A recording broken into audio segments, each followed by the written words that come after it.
ओम शांति। 22 अप्रैल की बाबा की मुरली। मीठे बच्चे, तुम्हारा यह मोस्ट वैल्यूएबल समय है। इसमें तुम बाप के पूरे पूरे मददगार बनो। मददगार बच्चे ही ऊंच पद पाते हैं। प्रश्न, सर्विसेबल बच्चे कौन सी बहानेबाजी नहीं कर सकते हैं? उत्तर, सर्विसेबल बच्चे यह बहाना नहीं करेंगे कि बाबा यहाँ गर्मी है, यहाँ ठंडी है, इसलिए हम सर्विस नहीं कर सकते हैं। थोड़ी गर्मी हुई या ठंडी पड़ी तो नाजुक नहीं बनना है, ऐसे नहीं, हम तो सहन ही नहीं कर सकते हैं। इस दुख दाम में दुख सुख गर्मी सर्दी निंदा स्तुति सब सहन करना है, बहानेबाजी नहीं करनी है। गीत धीरज धर मनुआ धीरज धर। ओम शांति। बच्चे ही जानते हैं कि सुख और दुख किसको कहा जाता है। इस जीवन में सुख कब मिलता है और दुख कब मिलता है, सो सिर्फ तुम ब्राह्मण ही नंबरवार पुरुषार्थ अनुसार जानते हो। यह है ही दुख की दुनिया। इनमें थोड़े टाइम के लिए दुख सुख निंदा स्तुति सब कुछ सहन करना पड़ता है। इन सब से पार होना है। कोई को थोड़ी गर्मी लगती तो कहते हम ठंडी में रहें। अब बच्चों को तो गर्मी में अथवा ठंडी में सर्विस तो करनी है ना। इस समय यह थोड़ा बहुत दुख भी हो तो नई बात नहीं, यह है ही दुख धाम। अब तुम बच्चों को सुख धाम में जाने के लिए पूरा पुरुषार्थ करना है। यह तो तुम्हारा मोस्ट वैल्यूएबल समय है, इसमें बहाना चल न सके। बाबा सर्विसेबल बच्चों के लिए कहते हैं, जो सर्विस जानते ही नहीं वह तो कोई काम के नहीं। यहाँ बाप आए हैं भारत को तो क्या, विश्व को सुखधाम बनाने। तो ब्राह्मण बच्चों को ही बाप का मददगार बनना है। बाप आया हुआ है तो उनकी मत पर चलना चाहिए। भारत जो स्वर्ग था अब नर्क है, उनको फिर स्वर्ग बनाना है। यह भी अब मालूम पड़ा है। सतयुग में इन पवित्र राजाओं का राज्य था, बहुत सुखी थे। फिर अपवित्र राजाएं भी बनते हैं। ईश्वर अर्थ दान पुण्य करने से तो उनको भी ताकत मिलती है। अभी तो है प्रजा पर राज्य, लेकिन यह कोई भारत की सेवा नहीं कर सकते। भारत की अथवा दुनिया की सेवा तो एक बेहद का बाप ही करते हैं। अब बाप बच्चों को कहते हैं, मीठे बच्चे अब हमारे साथ मददगार बनो। कितना प्यार से समझाते हैं। देही अभिमानी बच्चे समझते हैं, देह अभिमानी क्या मदद कर सकेंगे, क्योंकि माया की जंजीरों में फंसे हुए हैं। अब बाप ने डायरेक्शन दिया है कि सबको माया की जंजीरों से, गुरुओं की जंजीरों से छुड़ाओ। तुम्हारा धंधा ही यह है। बाप कहते हैं, मेरे जो अच्छे मददगार बनेंगे पद भी वह पाएंगे। बाप खुद सन्मुख कहते हैं, मैं जो हूँ जैसा हूँ, साधारण होने के कारण मुझे पूरा जानते नहीं हैं। बाप हमको विश्व का मालिक बनाते हैं यह नहीं जानते। यह लक्ष्मी नारायण विश्व के मालिक थे, यह भी किसको पता नहीं है। अभी तुम समझते हो कि कैसे इन्होंने राज्य पाया, फिर कैसे गंवाया। मनुष्यों की तो बिल्कुल ही तुच्छ बुद्धि है। अब बाप आए हैं सबकी बुद्धि का ताला खोलने, पत्थर बुद्धि से पारस बुद्धि बनाने। बाबा कहते हैं, अब मददगार बनो। लोग खुदाई खिदमतगार कहते हैं, परंतु मददगार तो बनते ही नहीं। खुदा आकर जिनको पावन बनाते हैं उनको ही कहते, अब औरों को आप समान बनाओ, श्रीमत पर चलो। बाप आए ही हैं पावन स्वर्गवासी बनाने। तुम ब्राह्मण बच्चे जानते हो, यह है मृत्यु लोक। बैठे बैठे अचानक मृत्यु होती रहती है, तो क्यों न हम पहले से ही मेहनत कर बाप से पूरा वर्षा ले, अपना भविष्य जीवन बना लेवे। मनुष्यों की जब वानप्रस्थ अवस्था होती है तो समझते हैं अब भक्ति में लग जाएं।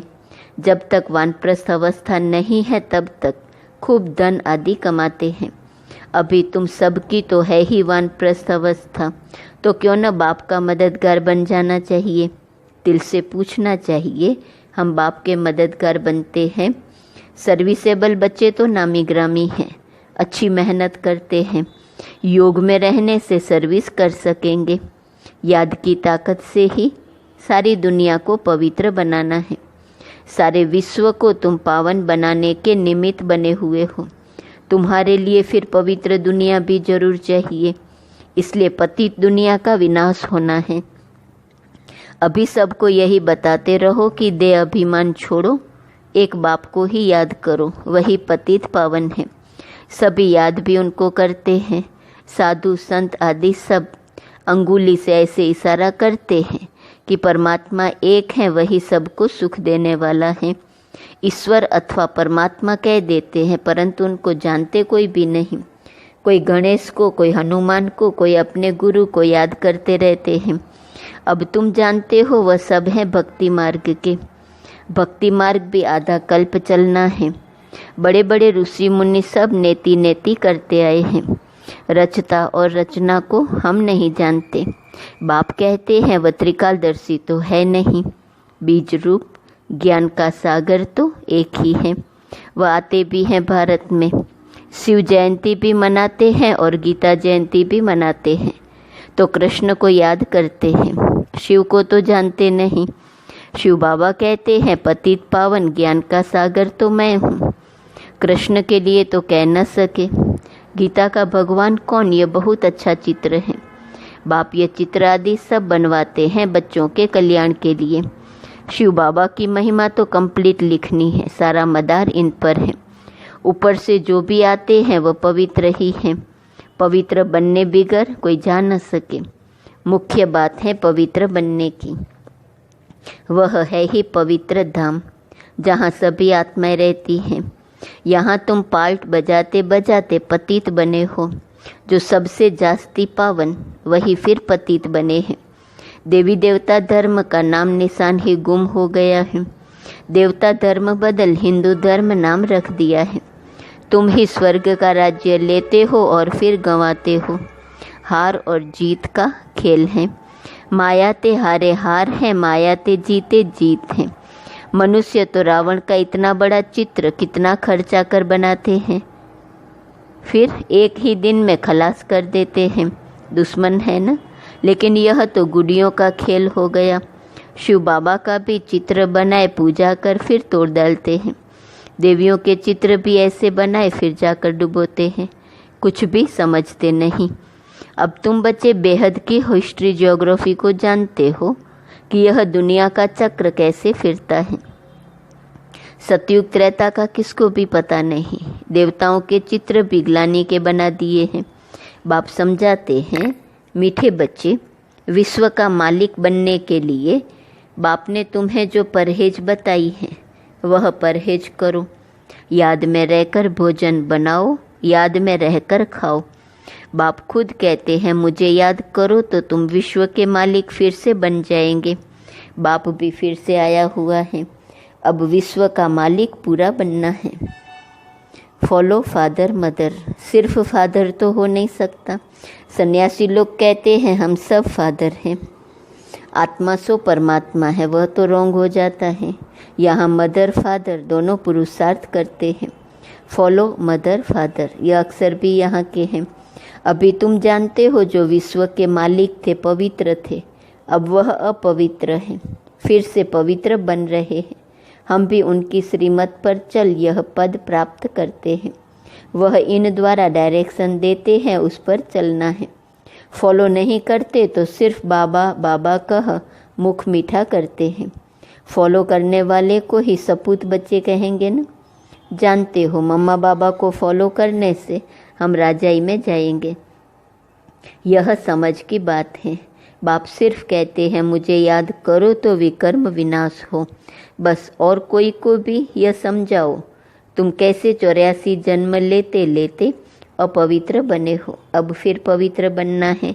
जितना याद करेंगे तो पवित्र होते जाएंगे। बहुत याद करने वाले ही नई दुनिया में पहले पहले आएंगे। फिर औरों को भी आप समान बनाना है। प्रदर्शनी में बाबा मम्मा समझाने के लिए जा नहीं सकते। बाहर से कोई बड़ा आदमी आता है तो कितने ढेर मनुष्य जाते हैं उनको देखने के लिए कि यह कौन आया है। यह तो कितना गुप्त है। बाप कहते हैं मैं इस ब्रह्मा तन से बोलता हूँ, मैं ही इस बच्चे का रिस्पॉन्सिबल हूँ। तुम हमेशा समझो शिव बाबा बोलते हैं, वह पढ़ाते हैं। तुमको शिव बाबा को ही देखना है, इनको नहीं देखना है। अपने को आत्मा समझो और परमात्मा बाप को याद करो। हम आत्मा हैं, आत्मा में सारा पार्ट भरा हुआ है। यह नॉलेज बुद्धि में चक्र लगानी चाहिए। सिर्फ दुनियावी बातें ही बुद्धि में होंगी तो गोया कुछ नहीं जानते, बिल्कुल ही बदतर हैं। परंतु ऐसे ऐसे का भी कल्याण तो करना ही है। स्वर्ग में तो जाएंगे परंतु ऊंच पद नहीं, सजाएं खाकर जाएंगे। ऊंच पद कैसे पाएंगे वह तो बाप ने समझाया है। एक तो स्वदर्शन चक्रधारी बनो और बनाओ, योगी भी पक्के बनो और बनाओ। बाप कहते हैं मुझे याद करो, तुम फिर कहते बाबा हम भूल जाते हैं। लज्जा नहीं आती? बहुत हैं जो सच बताते नहीं हैं, भूलते बहुत हैं। बाप ने समझाया है कोई भी आए तो उनको बाप का परिचय दो। अब 84 का चक्र पूरा होता है, वापिस जाना है। राम गयो रावण गयो। इसका भी अर्थ कितना सहज है। जरूर संगम युग होगा जबकि राम का और रावण का परिवार है। यह भी जानते हो सब विनाश हो जाएंगे, बाकी थोड़े रहेंगे। कैसे तुमको राज्य मिलता है वह भी थोड़ा आगे चल सब मालूम पड़ जाएगा। पहले से ही तो सब नहीं बताएंगे ना, फिर वह तो खेल हो न सके। तुमको साक्षी हो देखना है, साक्षात्कार होते जाएंगे। इस 84 जन्म के चक्र को दुनिया में कोई नहीं जानते। अभी तुम बच्चों की बुद्धि में है, हम वापस जाते हैं। रावण राज्य से अभी छुट्टी मिलती है, फिर अपनी राजधानी में आएंगे। बाकी थोड़े रोज हैं। यह चक्र फिरता रहता है ना, अनेक बार यह चक्र लगाया है।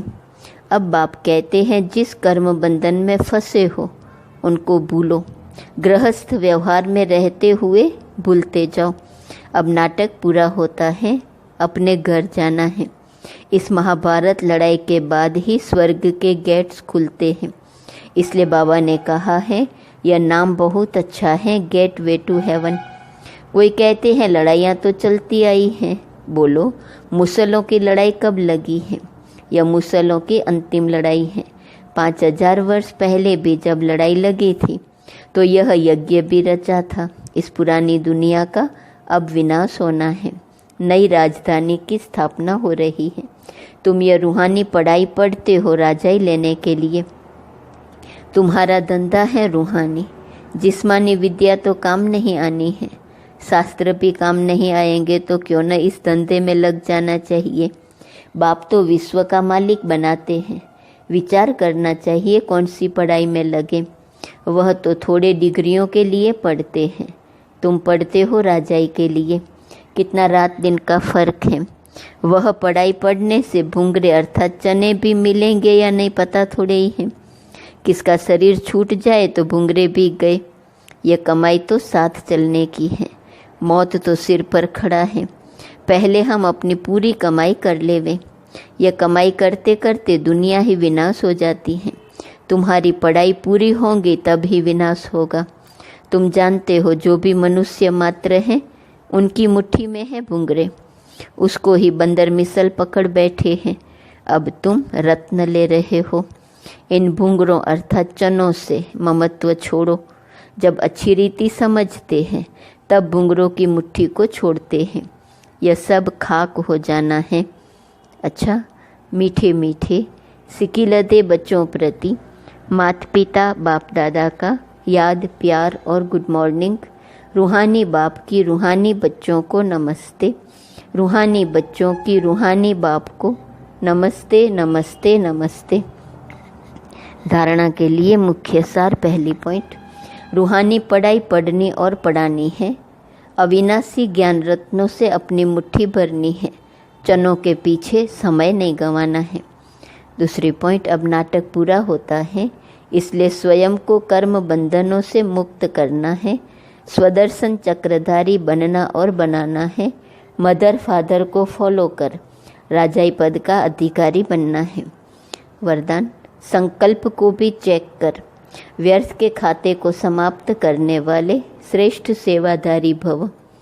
श्रेष्ठ सेवाधारी वह है जिसका हर संकल्प पावरफुल हो। एक भी संकल्प कहाँ भी व्यर्थ न जाए, क्योंकि सेवाधारी अर्थात विश्व की स्टेज पर एक्ट करने वाले। सारी विश्व आपको कॉपी करती है।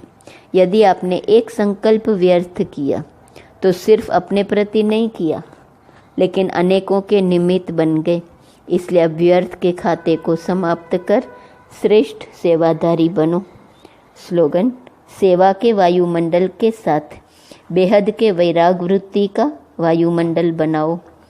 आज का स्वमान: मैं संतुष्ट आत्मा हूँ।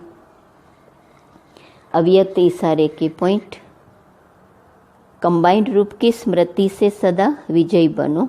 संगम युग है ही कंबाइंड रहने का युग। बाप से अकेले हो नहीं सकते, सदा के साथ ही हो। सदा बाप के साथ रहना अर्थात सदा संतुष्ट रहना। बाप और आप सदा कंबाइंड हो तो कंबाइंड की शक्ति बहुत बड़ी है।